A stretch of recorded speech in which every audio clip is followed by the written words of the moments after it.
तडीपार हे गुन्हेगाराला केलं जातं। हे जिल्हा बंदीची नोटीस मला मिळाली आहे।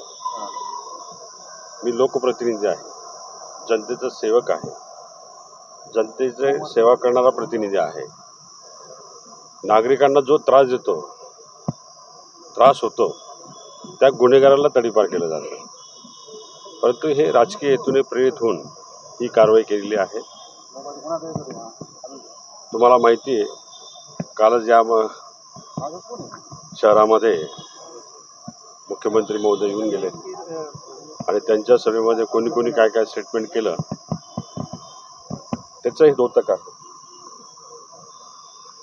आणि ज्या केसेस गेल्या 10 वर्षाच्या काळामध्ये माझ्यावर एकही केस नाही, ते एक बेकायदेशीर कृत्याची केस आहे। मी केलं ते बेकायदेशीर कृत्य आणि हेमंत गोडसेने केलं ते कायदेशीर आहे का? ते सुद्धा बेकायदेशीर कृत्य होतं ना। त्याच्यावर मात्र कोणी दाखल झाले नाहीत, त्याचे CDR रिपोर्ट काढले गेले नाहीत, त्यांचे मोबाईल ट्रॅकला लावले गेले नाहीत, तर त्यांच्यावरती पण कारवाई झाली पाहिजे।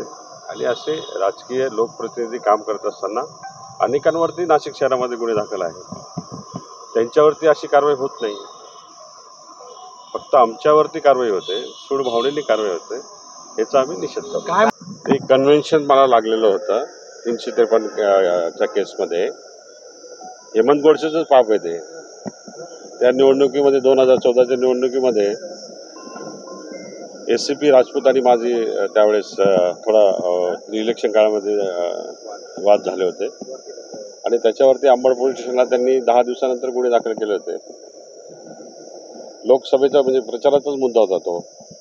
त्याच्यावरती मी हायकोर्टात अपील दाखल केलेलं आहे आणि अपील दाखल केलेलं असताना अशी नोटीस पोलीस प्रशासनाला काढता येत नाही, त्यांच्या ते लक्षात नाही आलं, तर निश्चितपणाने येणाऱ्या काळामध्ये वकिलामार्फत त्यांना उत्तर दिलं जाईल। नोटीस म्हटलं कालच्या सभेचंच द्योतक आहे।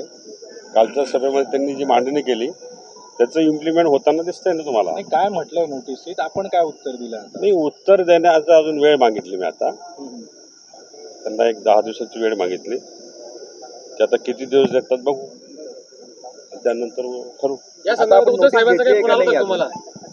नोटीस घेतली ना, नोटीस घेतली, त्याच्यामध्ये 10 दिवसाची मुदत मागितलेली आहे। आता ते काय मुदत देतात त्याच्यानंतर भूमिका ठरवू वकिलामार्फत। हो, उद्धव साहेब तर काळजी करतात ना, नाशिक लोकसभेची जागा ही जिंकायची आम्हाला आणि ते जिंकतोय।